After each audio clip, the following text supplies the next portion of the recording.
Okay, good afternoon, everyone. Thank you for joining us today, Korean Studies Seminar Series. My name is Ho-Yoon Ko. I'm Assistant Professor at PSIR Department. Before we begin, I just quickly introduce you to the series itself and introduce our guest speaker today.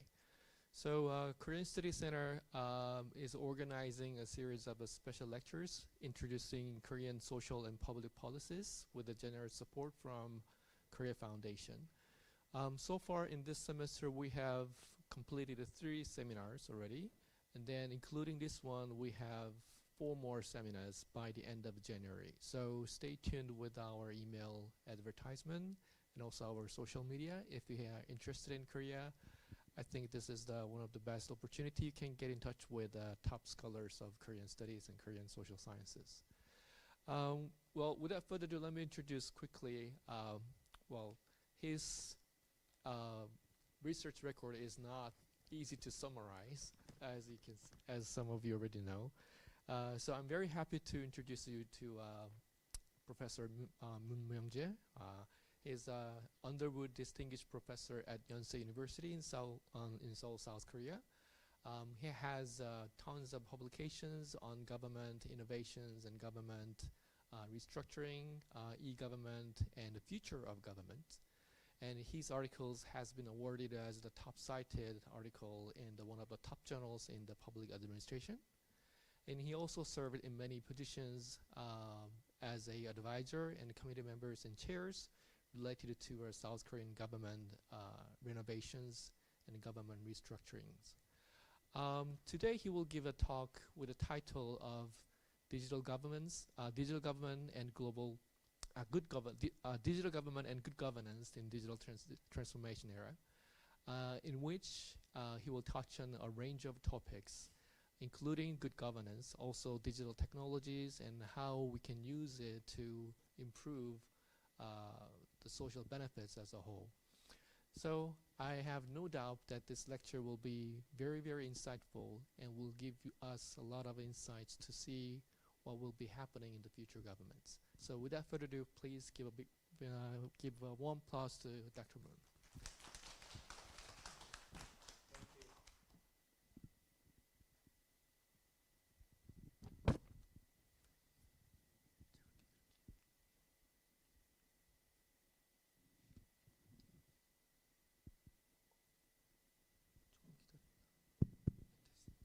Thank you. Thank you so much for your very kind introduction. Well, my full Korean name is, as you introduced, Myung-jae Moon. But you see here, I put M.J Moon. So usually I go by J Moon. And in fact, there is one small story behind it. When I graduated undergraduate and master degree in Korea, and I went to United States for my advanced degree. And the first university I went to in the United States was University of Texas at Austin. Well, Austin, Texas, I thought it's a desert. It's a very hot place. But my first impression was very green over there. But anyway, there are several classes I took. And one very popular class at the time in University of Texas at Austin, LBJ School, Lyndon B. Johnson School. That was public policy school taught by Barbara Jordan. Probably many of you might not have a chance to hear her name, but she is a very famous American politician. She's the first African-American representative. So that she served 3 terms, and then she fed up with politics and she decided to teach in university. So she came down to Texas. Anyway, her class was so popular so that every semester, unlike my class in Yonsei University, every semester we had a lottery because there are so many students who wanted to take her class, but the seats are very limited. So only, I believe, less than 15, 20 students because she didn't want to have a big class.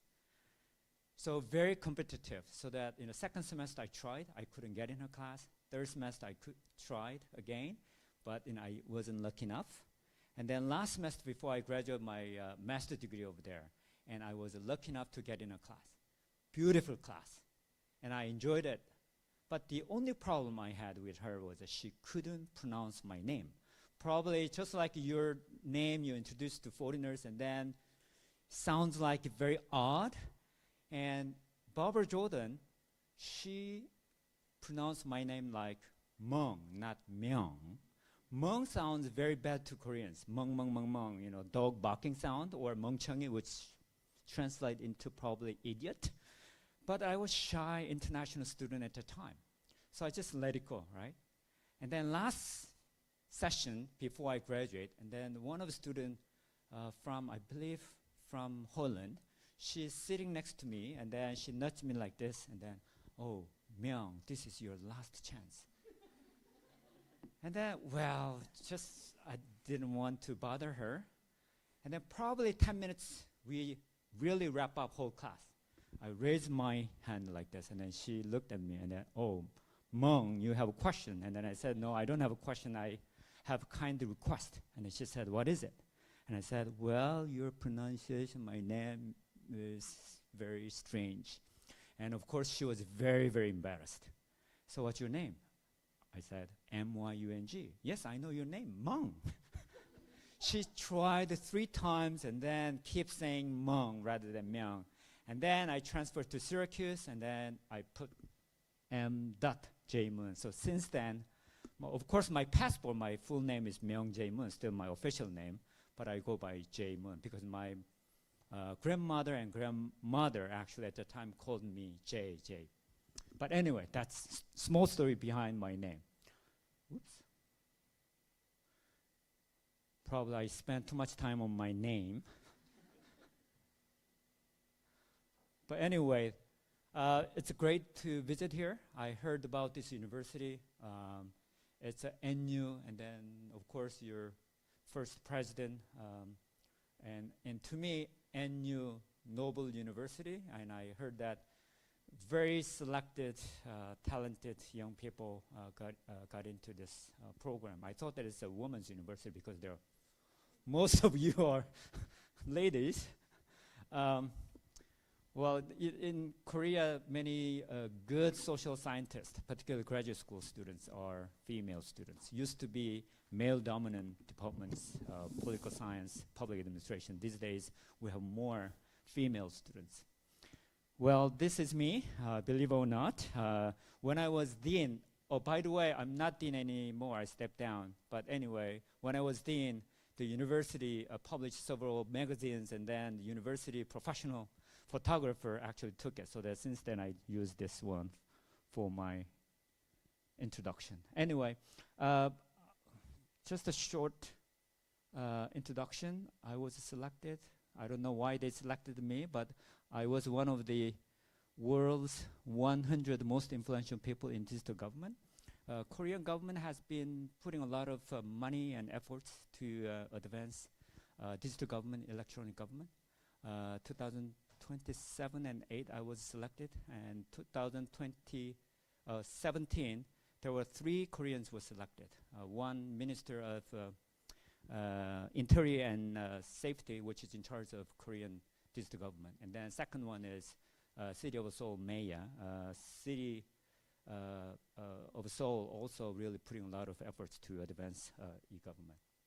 Anyway, I will talk about some technologies which you already know, so that I'm not going to present something that you don't know. I'm going to share some of the perspective, of course, some of the emerging technologies which your country is paying attention to, and many different countries actually try to take advantage of emerging technologies. Of course, technology, here we say e-government or digital government, and then should we stress on e or digital, or should we stress on government? My perspective, well, digital technology, electronic is important, but it's an instrument, means, not the end. So that it's an instrument to do something. Of course, here, that's why the good governance is the one we should pay more attention to. So it's a very powerful instrument which we should take advantage of. But there are a lot of issues we should deal with, public sector, in terms of culture, dynamics, and bureaucratic structure, and etc. Of course, your government is also been putting a lot of time on this. But anyway, your government, Korean government, I put Google images and 2 countries collaboration, and there are so many events to build bilateral relationship for mutual benefits. For this lunch, I had a lunch with the Korean ambassador to Kazakhstan. I didn't know, but he was my classmate in my college. So that when I landed here, and then I talked about, well, there are some events, and then I realized that, Ambassador Joe, and then his name sounds very familiar, and then he was my classmate, so that we had lunch. But he is so enthusiastic about some of the developments being made between 2 countries. Of course, Korean president visited here, and then tomorrow there's another VIP is visiting, so that I think the relationship is getting better and much tighter, so that I think there's huge opportunity for 2 countries. Your country, e-government is one of the compelling pillar, and I think regardless of the leadership, I think there been big push to advance digital government in Kazakhstan, particularly after the pandemic and during the pandemic, and how digital technology could be used to deal with some of the problems we faced. And Kazakhstan is one of the countries which really demonstrates great benefits and utilities out of the digital technology applications. Based on the e-government survey, 2024, actually United Nations, they do publish e-government performance of the different countries around the world, and every 2 years, so that there's a report 2020, and then report 2022, and then last month, September 2024, there's a new report. So before I came here, I checked Kazakhstan's rankings. Of course, ranking shouldn't be treated as absolute. It's just a reference information. But anyway, Kazakhstan was number 1 among the inland locked countries. So that the overall ranking around the world, they cover about 200 countries in the world. And Kazakhstan ranked 24. I believe 2022, 2 years ago, the ranking was 28, and then 2020, and then it was 29 and 39. So that as you see, there's a gradual incremental improvement in many ways, particularly online services.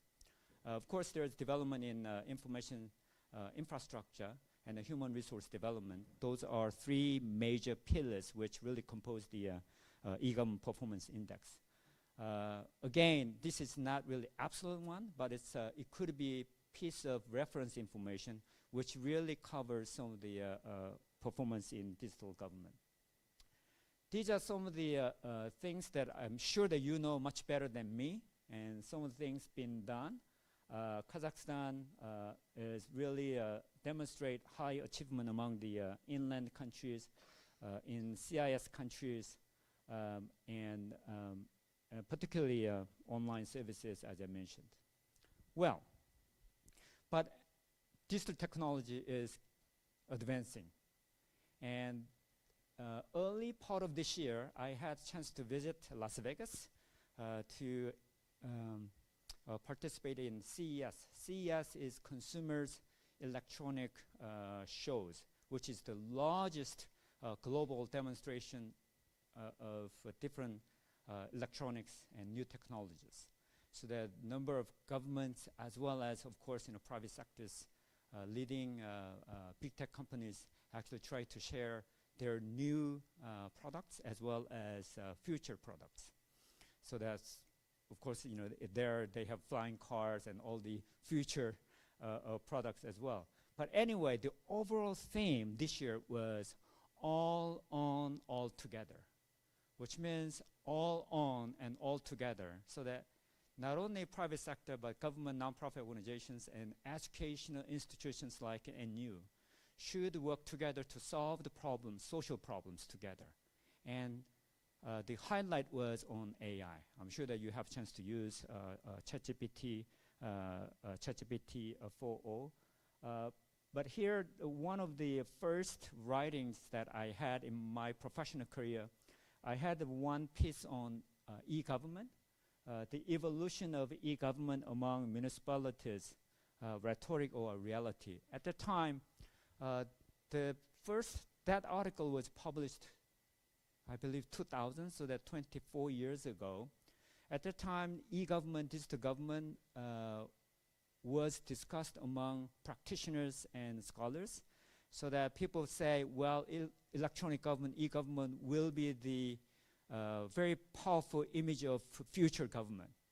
So that I was interested in, well, it's a reality or just a rhetoric. And so I looked at municipal level, local governments, what they do, and then what are the e-government services and systems they have and they provide. And so that at the time, it was more about rhetoric, so that they're saying, well, they do this, they have planned, but reality was very, very limited.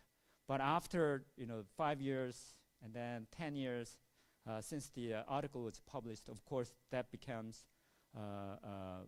reality. And now, in the era of digital transformation and artificial intelligence, and last year there was a big debate between doomers and boomers. Boomers say, well, AI should be advancing and that it will give us great opportunity and help us to solve a lot of problems. And then doomer side, no, it has a lot of problems, there is a big risk, and then we should be cautious, we should stop temporarily in developing AI. And of course, the majority view is, well, there's a problem and risk, but there's no way you stop it. So that we should be cautious, but we should work on this. And now the question is, another rhetoric or reality, and that's something that I want to see. But from the government perspective, I think that there are two different aspects we should consider. One is digital technical debt. Your students probably, you don't have much debt, but your parents might have debt if they try to buy big house, and then if you don't have enough cash, and then you get a loan from the bank. So that debt is not necessarily bad, right? So that because of that, and then you can buy automobiles and house. So it's not necessarily bad as far as it's manageable. But if you have too much debt and unmanageable, and then it causes a lot of problems. Similarly, there is a technical debt, which means that the technical level a particular government has, and then the highest level technology available at the time, and then the gap between what you have and then the one really advanced level, the gap will be technical debt. So that somehow technical debt is not necessarily bad, because if you don't want to have any debt, and then it could be waste, because the technology you have may not be the one that you use fully. For example, here you have smartphones, and then here tablet PC, and then probably students might use 50% of the whole capacity. Maybe the other half, maybe you don't use it. So that what would be a proper level of technology we can have and we are affordable, that's very, very important decision. So that managing the technical debt is very, very important. But often politicians, they want to be really in cutting edge level. Somehow it could be too much, and it might cause some financial waste. The other one that I want to emphasize is over-engineering issues. Over-engineering issue is similar one, and because of that ambition, and then often governments fall in trap of over-engineering. In other words, the level of technology we want to or we can handle is 50, and then the system we develop is 100, so there are a lot of money invested. But once you have the system developed and open it, and then only 50% is used by the government officials or by citizens. And then that 50% would be waste. So the over-engineering issue is another thing that we need to think about. So on the one hand, manageable technical debt. On the other hand, over-engineering issues. The first project I had when I was in the United States, I got some money from IBM. And then at the time, my first project was looking at 50 state governments' e-procurement systems. At the time, e-procurement system was something new, so that many state governments were interested in that, particularly governors. So initially, my thought was, well, you know, big states like New York, Texas, California, where they have a lot of money, and then probably they have good e-procurement systems. But some of the states like Wyoming, well, I don't mean, well, the small states where they don't have enough resources, relatively speaking, and probably they might be a little bit practically defer the adoption decisions concerning e-procurement. But when I looked at, survey 50 states, and then I found all 50 states actually adopted e-procurement systems, 100%. Of course, the level of utilization is very, very different, so that some big states, they really use the e-procurement system in many ways. But some of the states actually, they do introduce and adopt e-procurement systems, but their utility and utilization is very, very limited, very nominal sense. But governors, they want to say, well, we are very cutting edge. We really try to deal with procurement efficiency, and also we want to fight against the procurement-related corruptions, so that we're going to use the new systems. They want to say that. So there is some over-engineering issue was there, I realized. Well, technology, do you know when the first mobile phone was developed? Handheld phone was developed in 1973. The real mobile phone was developed right after World War II. Of course, at the time, the phone was a very heavy one, 80 pounds, which is so about 40 kilograms, so that they put in a car trunk and then they could move. And then now you have mobile phone, and then you can do everything, right? What about World Wide Web? Do you know when it was developed, World Wide Web? World Wide Web was developed 1989, and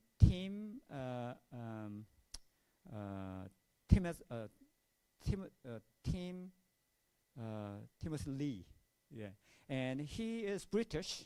He developed World Wide Web when he was a researcher in Switzerland, in a research institute in Switzerland. At the time, he thought about, well, if he has some document and want to get some comments from other people, and then he mailed out his documents to other people and get some comments. And then he thought about interesting idea, well, why don't I put my document here, and then people access to my document and then put some comments. So that's how he thought about World Wide Web concept. He visited Korea last year, and we had a lunch together with some groups. And then he was a little bit angry, and then the reason why he was angry was the one he thought about when he developed World Wide Web was more democratic access to information by everybody. And then these days, of course, big tech companies really dominant and dominating over much information. So that he tried to realize the original concept and value he had through data. So that data sovereignty, so individual sovereignty over individual data, and allow other people access to my data or withdraw my data. So that more data sovereignty related one, and that's the way he realized his original thought. I shared this piece of story because technology is advancing, but sometimes the way we design and we want to, and then sometimes the other direction. But the bottom line is new technology is developing, and then new idea is coming. Of course, now artificial intelligence is the one. ICT roles not only in government sector but private sector and nonprofit sector, and there are a number of ways we can think of. But I'm not going to cover this too much. But there are a lot of things that we can consider.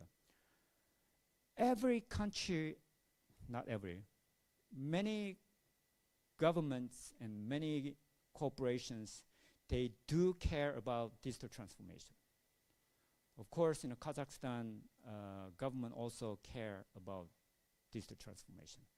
And this is the survey result by Deloitte, and they ask different governments, and then they ask different corporations, and then they very simple question: why do you care digital transformation? And then corporates, private companies say, well, we want to do fast innovation. And then second reason, well, we want to modernize up to date, come up with the time. And then asking governments, why do you care digital transformation, your government? And then number one, we want to modernize. Number two, again, fast innovation. Number three, we want to meet citizens' expectation and demand. Probably very similar here as well. Well, but somehow technology these days is disrupting the normal processes and sometimes new services. Somehow, so that's why people call disruptive technologies.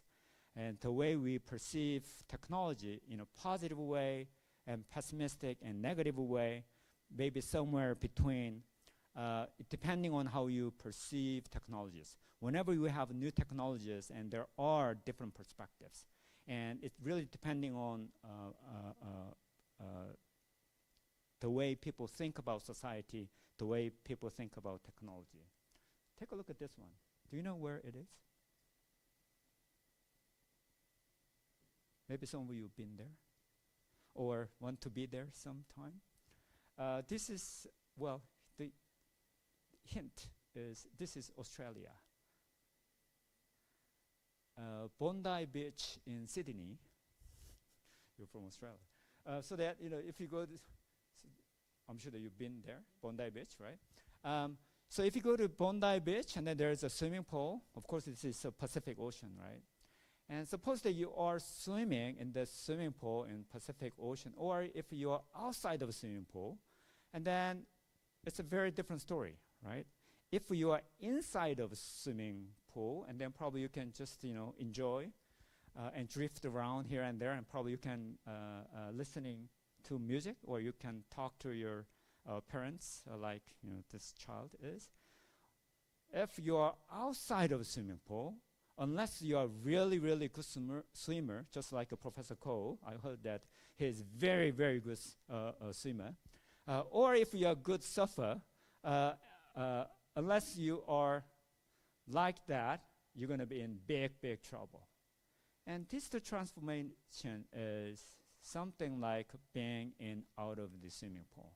And it's changing unless we have good skills and right skills and aware of the situation. Unless we are like that, we're going to be in very trouble. Not only at individual level, but also in organizational and system and even country level as well. Here, I just want to introduce Korean e-government. Korean e-government being sometimes, according to the United Nations Global e-government survey, and this year they dropped to fourth. 2 years ago, third and second, and then sometimes, at the 2010, they were first. So somehow they're considered to be one of the forerunners in digital government. In fact, it's quite interesting when Korean government really initiated its e-government was the time when the country had big problems. 1997, probably some of you might read some story about financial crisis at the time in Asia. Probably many of you before you were born, I guess. Okay, but anyway, 1997, right before I got my PhD degree, I got my PhD in 1998. But I remember vividly because at the time I was a Korean Student Association president in Syracuse University. So a lot of Korean students couldn't pay tuition because of the financial crisis. So that many returned home because they couldn't pay tuitions and they couldn't survive there. And as a president, I negotiated with the universities and delayed the tuition payment by 1 year and 1.5 years. So anyway, we had some negotiation. At that time, Korean government should do some reform. Of course, not voluntarily they did, but there are big pressure to do something because of the real crisis-like situations. So that government reform was initiated, and then private sector reform, financial reform were initiated at the time.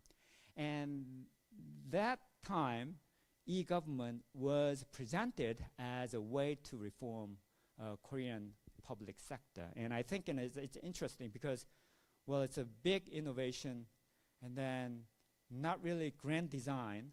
Of course, it was grand design, but in the time of crisis, and then they had to something.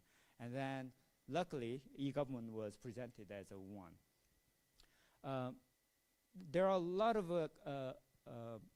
development cases. Of course, Korea,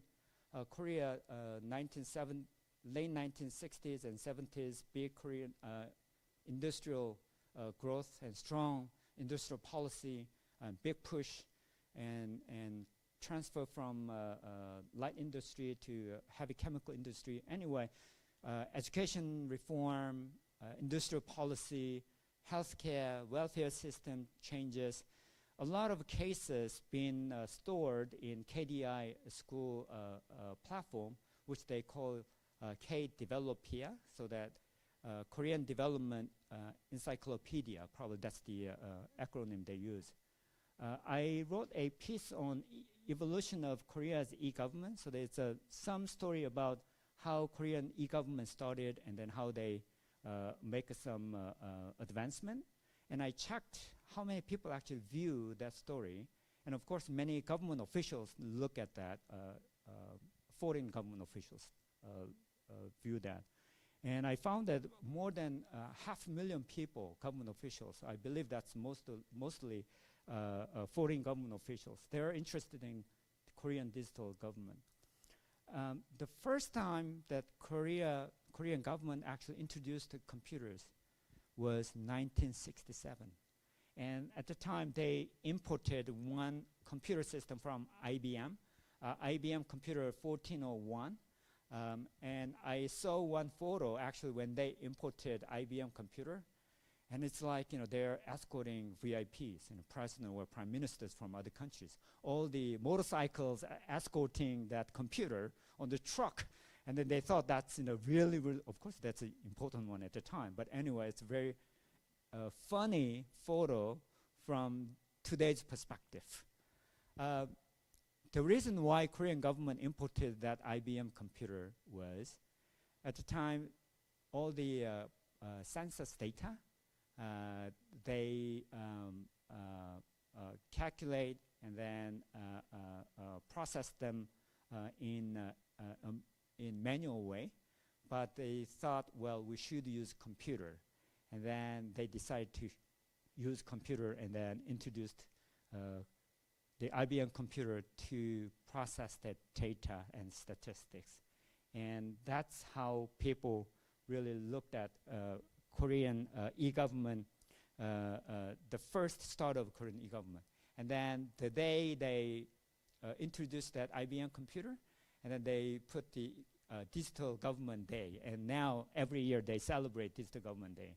Anyway, the real e-government, as I said, in 1990s during the economic crisis, and Korean president is elected every 5 years, so that often there's a 5-year new plan for many different things, and then ICT infrastructure and digital government, and something ICT strategic plan also every 5 years they do have a strategic plan for ICT infrastructure and e-government.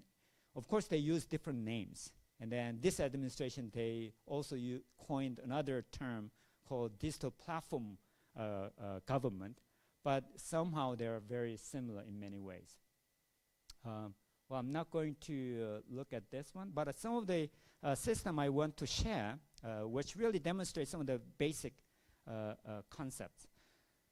Onnara system, which is the system every single government officials, when he or she goes to his or her office and then turn on his or her computer, and this is the system they use every day, so that they produce documents and then they look up some of the documents made by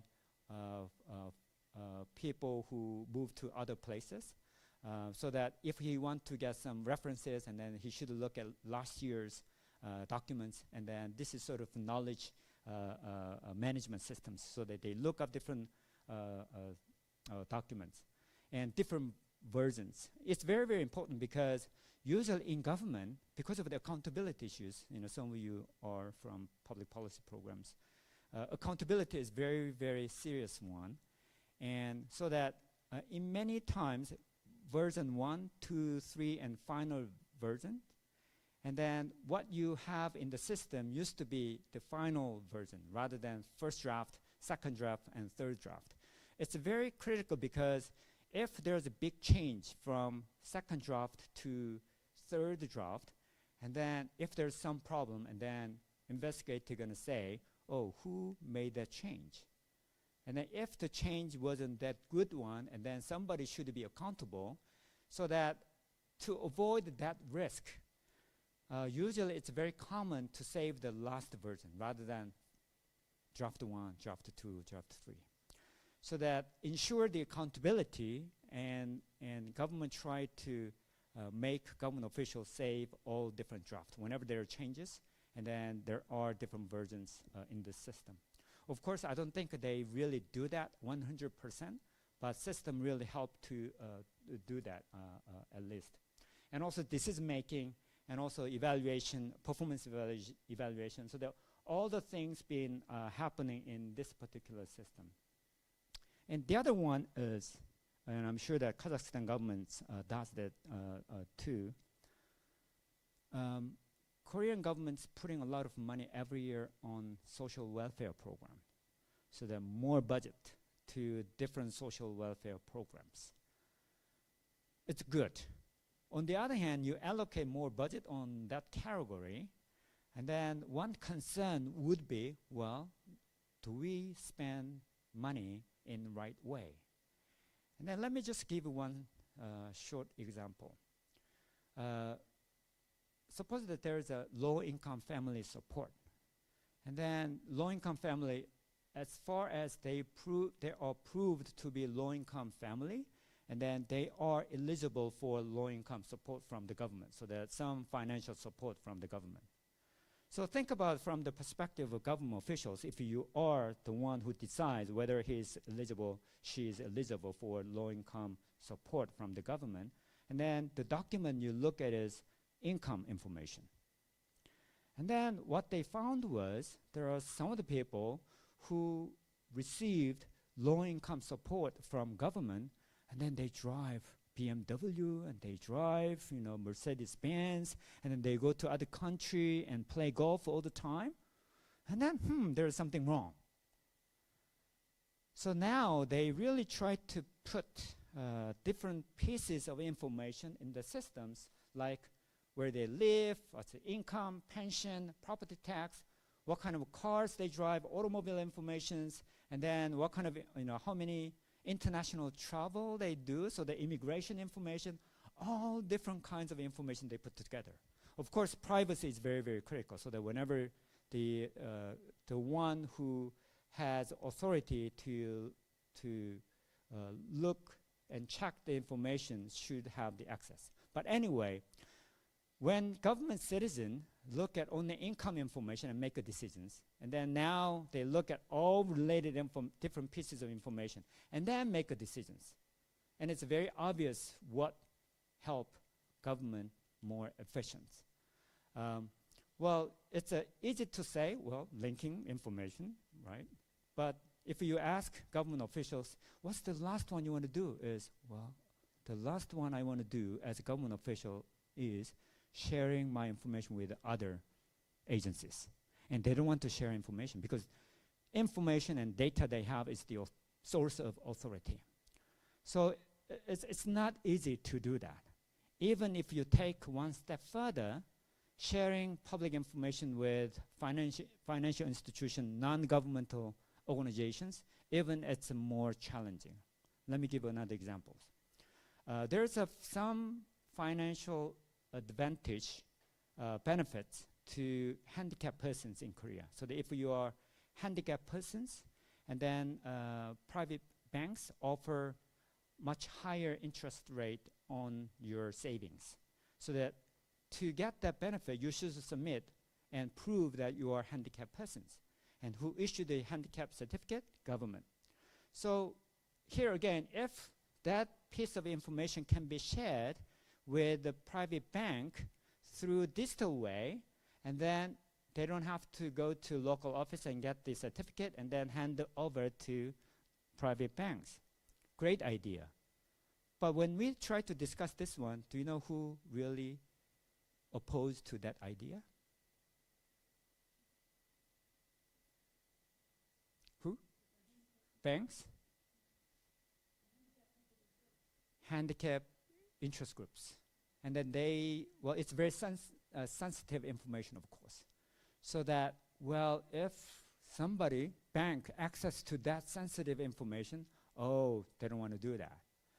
But the one who really tried to promote information sharing is, well, if you hand over the paper handicap certificate, and then there's no way you can control somebody copy that document and then share or give it to other people. There's no way you can check it.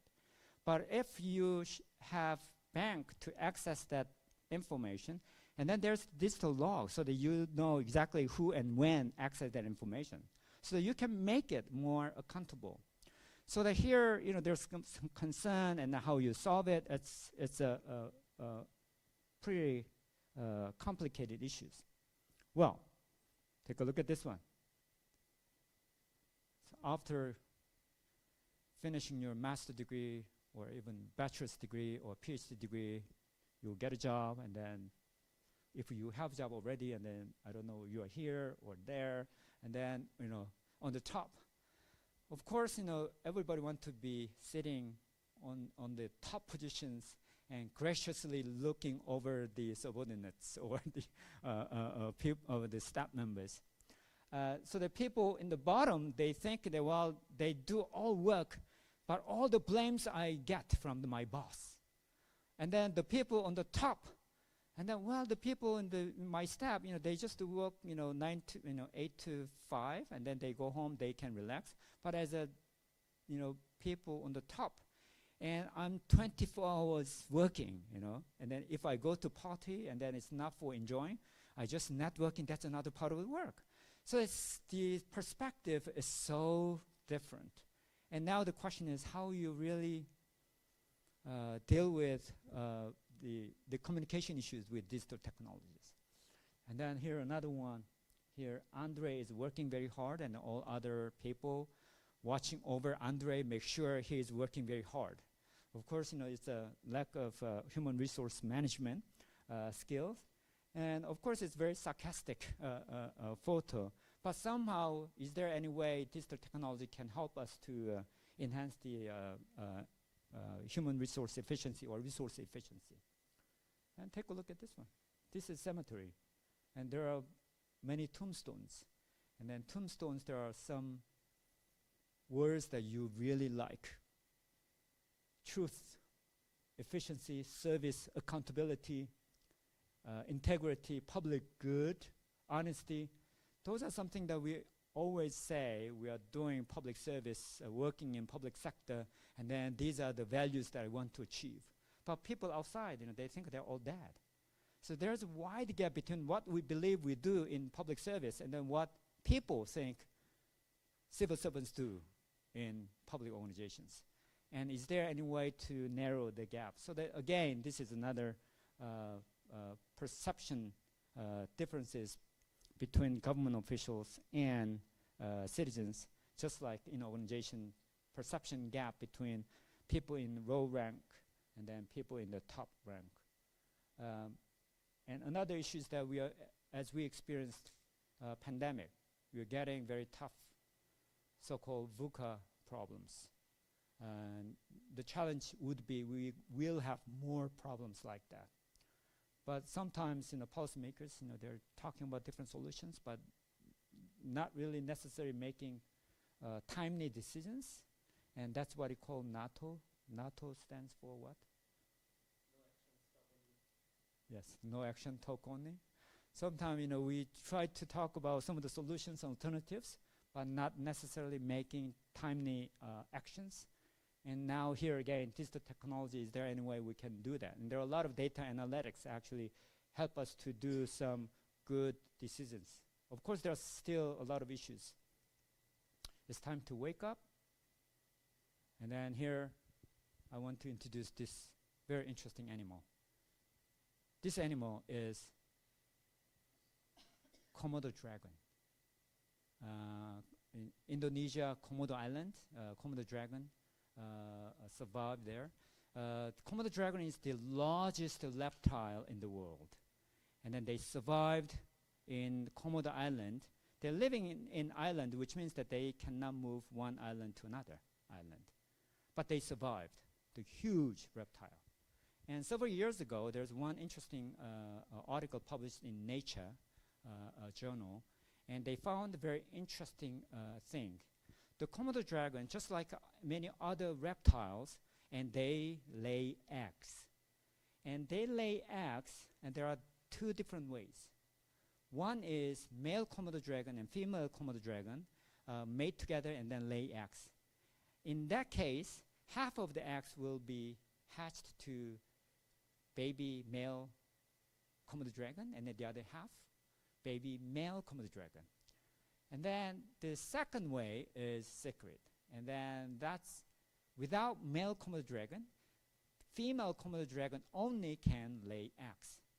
And then that eggs, when it's hatched, 100% hatched to what? What? Female baby Komodo dragon? The other way around.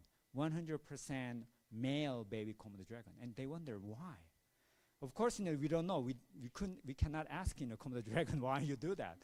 But the speculation is, well, because they cannot move one island to another. So the female Komodo dragon lay eggs without male Komodo dragon, which means that there's not really many male Komodo dragon around that area. So they're probably to make a gender balance, and then all 100% eggs hatched to baby male Komodo dragon. I don't know if that's really true or not. But anyway, the bottom line is if that's true, and then Komodo dragon survived by adapting to the environment, in this case, island. And just like that, individuals and organizations and governments should adapt to changing environment. And here, again, digital technology and digital transformation is the environment that we should pay attention to. This is the OECD report, and then there's evolution of e-government, so that from analog government to e-government, and then digital government. Of course, we often use the two terms interchangeably, But anyway, e-government is more about, user-centered approach, so the one-stop service, and then try to provide the services to citizens. And then digital government is more about user-driven, so the citizen drive and more participating in delivering services. We take one step further. That's the one I added. So digital platform government on which private and public sector and even executive branch and judiciary branch, all different public sectors actually working together to solve the problems. And I think that's something that we need to do. And to do that, we have presidential committee on digital platform government. And the slogan is, well, government should be smarter to make citizens more convenient. Well, I'm not going to do that. And one thing that I want to do is that in Korea we have seal certificate. So that in Korean we say 인감증명. So whenever you buy new property or you buy new automobile, and then it's a proof to individuals' willingness to take a particular actions. So that normally, well, buying house, that's a big thing, right? So that you want to really sure that he really want to sell the property to somebody. And then to prove that, and then this particular certificate should be submitted. This is the only, I believe, one you cannot print public document. Other things you can usually print from your computer and then you can use that one. But this one's so important one, so that you should go to local government office and get it, a paper. And then the paper is so special quality of paper. Anyway, even there are only 2 countries having this one. Do you know which country? On the earth, there are only 2 countries, I believe. 3, maybe 2. Korea is one. Japan is another one. So that it's a 110 years old system, and then people so trust on this system, so that we try to change it. But people really like this one, so that we couldn't change it. And this year we really tried to change so that, for normal purpose we can. So now I think it's starting this month, we have people can print. Unless it's used for borrowing money or buying, transacting properties. So, but there are many other cases we use this one, and we try to make it more digital. Well, wow. In 5 minutes, I will stop. Is it okay? There are many other things we can think of. It's a very simple technology, even not AI. Take a look at this one. This one, in water consumption, of course, there's a sensor, so that how much water you consume. And then very simple idea, and then you know which household, how much they consume the water. And if there's a very household where only elderly people living there by himself or by herself, and then no water consumption there, and then you can check, and then you can send the social worker and make sure that he or she is okay. So that this is one thing that when you try to use some data and then make a connections, and then you can do a lot. So this is some information, one example we can think of. Here, this is one which is I thought it's a great idea, but which wasn't really successful. But here, if you go to this city of Seoul, garbage can on the street, and then you don't know when it's full in the garbage can, and somebody should dump it and then empty it. And then if you put sensor, and then if it's almost full, and then that sensor gives text to the people, and then people can check it and then dump it. We tried this one, but it wasn't really not quite popular. Another example, this is not Korean example, this is American example. And pred poll, which is predictive policing. Whenever you have a lot of data, and then you can do a lot. So that in London, LA, New York, and there are a lot of crimes, and then big data sets there. And then based on the data analytics, October, about 6 o'clock, and particular place, and then particular crime occurs a lot. And then you can just send patrol and then prevent possible crimes. And very popular, and then many police departments actually adopted the technology.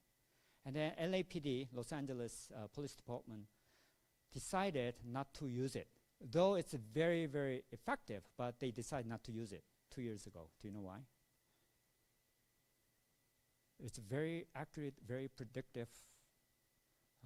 They decided not to use it because of that system creates a lot of bias against some minority communities and things like that. So that I think the social consensus is very, very important, and it's more important than technology per se. And the other example would be the machine learned epidemiology system. In Los Angeles, Chicago, of course, there are a lot of restaurants, for example.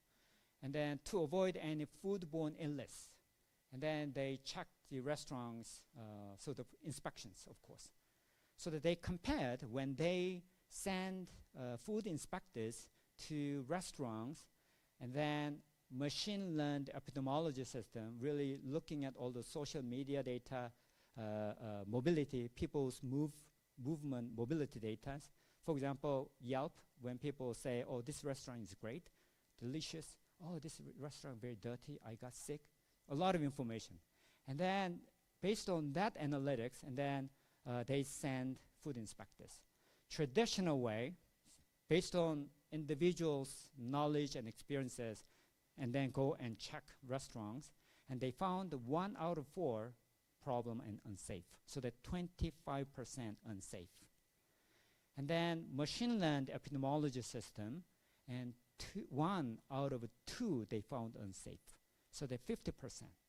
So based on that one, of course, you know which one is more efficient or not. More about automation and human resource. Of course, a lot of people worry about job replacement. And on the right-hand side, that's the report I did for Korean government. They want to look at how automation might replace government servants. So that I did 10,000 job description of civil servants, different positions, and then classify them what they do, and then likelihood of automation, which has implication about job replacement. And I did that asking government really want to do some strategic plan for future human resource development and human resource planning. But we couldn't, so that government decided not to open this report. When government do this type of research funded, and then it should be open to public. But they couldn't open this information at the time because labor union might translate this one as a way to government's intention to restructure the government officials. But the bottom line is we should take a look at this perspective and prepare what's the area we need more people, what's the area that we can replace with digital technologies. My last page, railway. Anybody knows how wide the railway is? The width of railway? No engineer? It's 1.45 meters, so they're a little bit shorter than 1.5 meters. But why it's 1.5?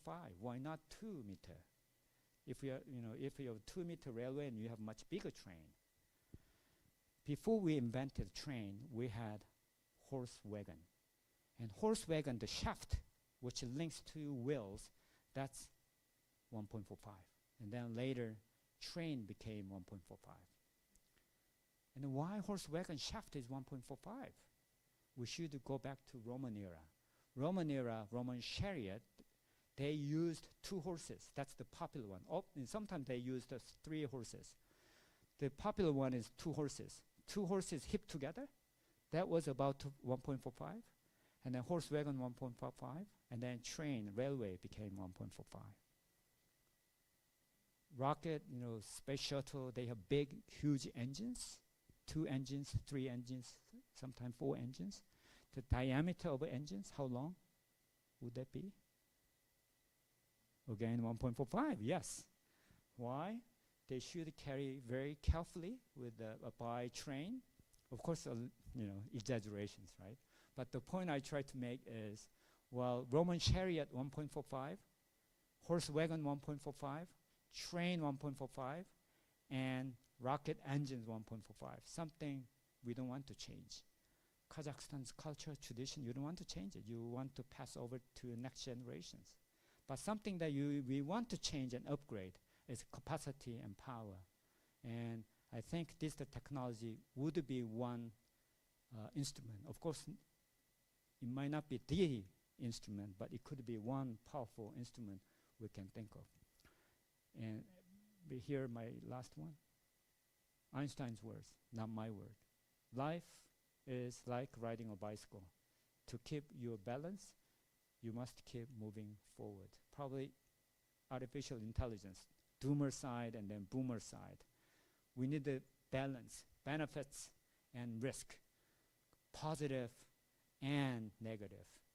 And here, something that we shouldn't change, something we want to upgrade and change. We need some balance, but we cannot stop. If we stop, we're going to falling down. We should keep moving forward with caution. Thank you. Well, I'm supposed to talk a little bit shorter, but something that I wanted to say. Probably I shouldn't talk about my name, and then probably I could make the time. But that's, the professor often say, oh, my presentation going to be short. The line is what? Often longer and longer, right? Well, if you have any question or comments, anything about my presentation or anything about Korean government, of course, I'm not the one who can answer every question, but I'll try to do my best. Yes?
Well, privacy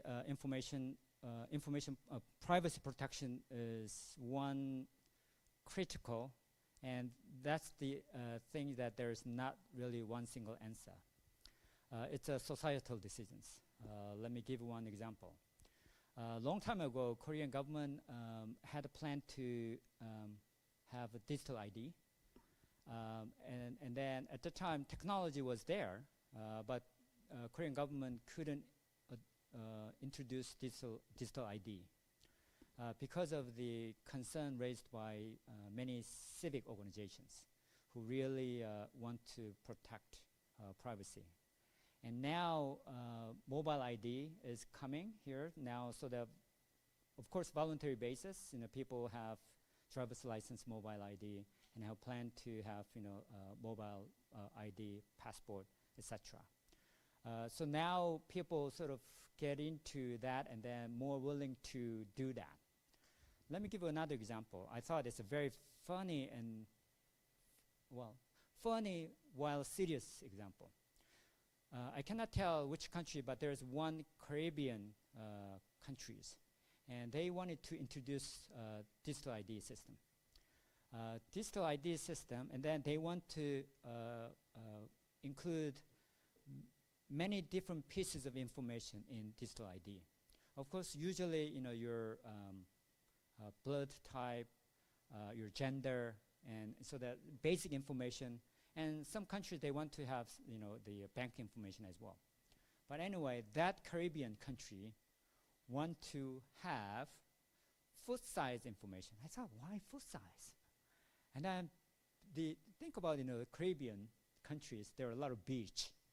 And then criminal investigation, foot size is very, very critical.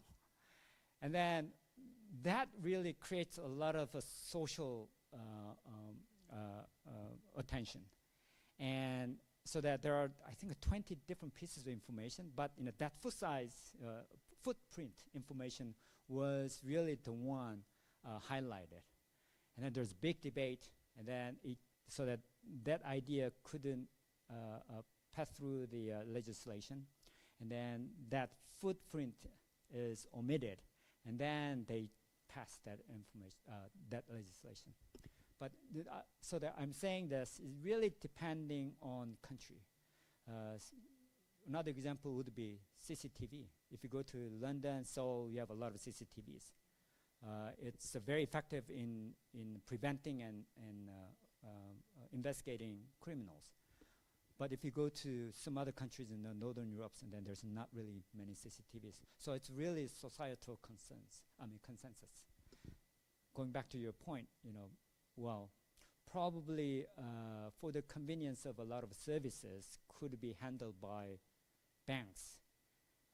Maybe they didn't ask your consent, but probably that's the consensus believed to be made. And if there are some other issues, probably could be changed later, but But anyway, it's somehow government thought it's for public interest, and then the side effect might be minimal. And if there are some other issues arise, and then probably they're going to reconsider that one. Any other questions? Yes. Sure. Okay. Oh, yeah, microphone. Okay. Thank you, first of all, for such an interesting and insightful presentation. I was just wondering about your evolution phases of e-government, from analog to e-government, digital government, and then digital platform, platform government that you were talking about. Now, in what ways this is going to be different from the current stage of digital transformation? Oftentimes we also use the word digital governance rather than government, which brings in the public sector, the private businesses, non-profit sectors. They're all expected to be transformed using AI, digital technologies. So what's the future like when you talk about digital platform government? How is it going to be different from the current? Okay, so that there are several aspects we can consider. One would be the current form of digital government. The focus is really one-stop service, so that you go one place and then all the services, you don't have to go this other agencies. And digital platform governments, the ideal direction is zero-stop and then non-stop. So that even, why should we ask citizens come to office? If government has a lot of information and then they know what you need, so the more anticipatory approach. Of course, you need to make some consent so that in advance government knows if one family has a baby, and then you know exactly what kind of services they're going to expect to get, so that even they don't have to fill out the form to receive those services. So the more zero-stop or non-stop service, that's one thing. Second aspect would be the conventional and current e-government and digital government is more about executive branch.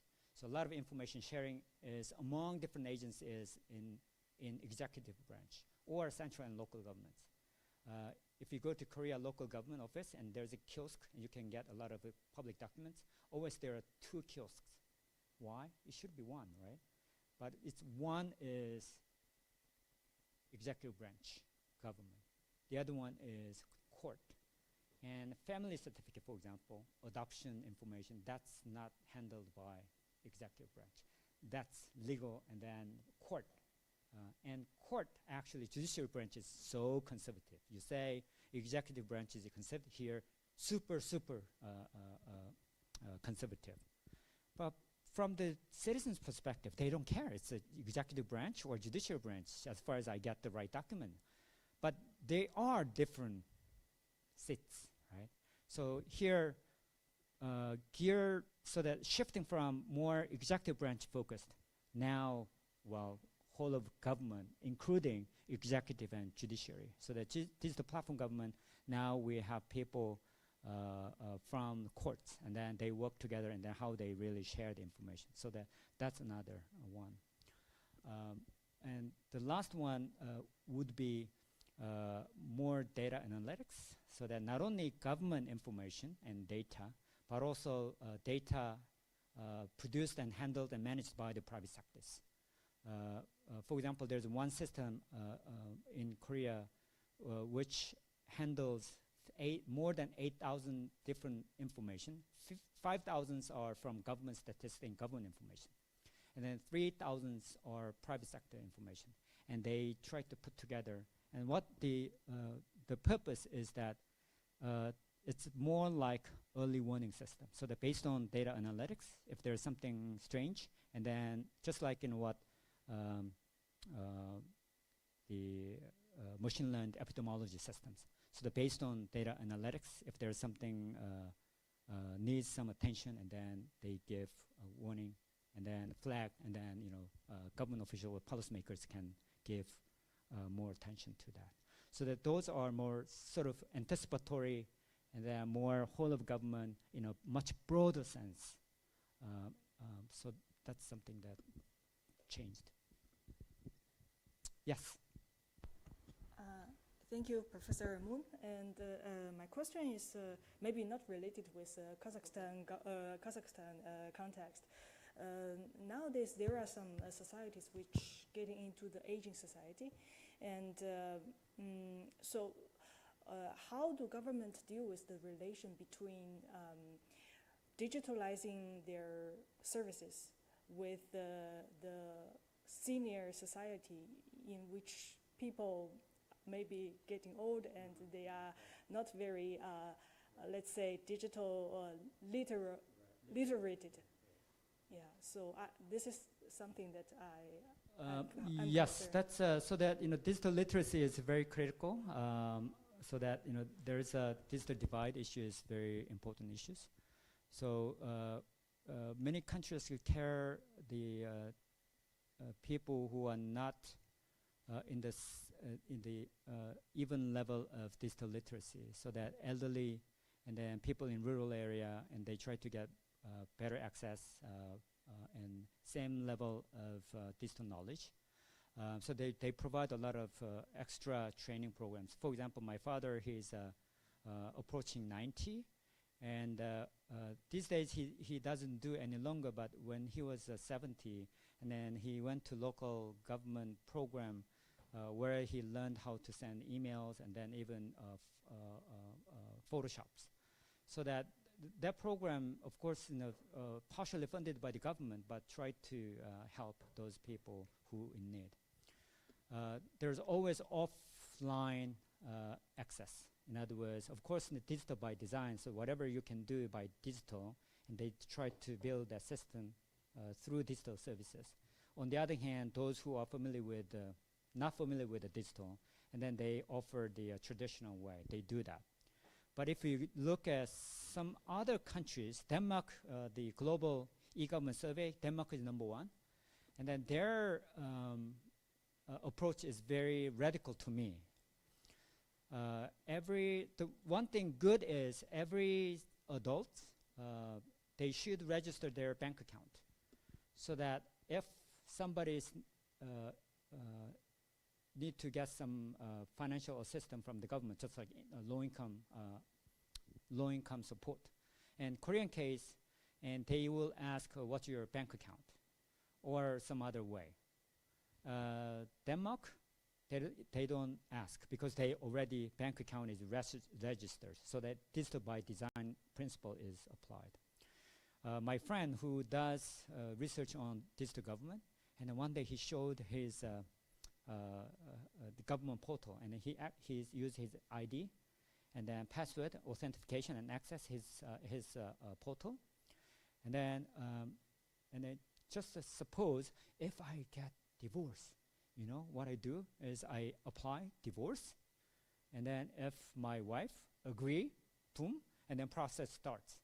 And that thing, Korea never you can do that, you know. So that to what extent you can push, so that sometimes, you know, the non-digital way is still also should be available for those people who are not familiar with the digital channels and mechanisms. On the other hand, social norm is also very, very critical.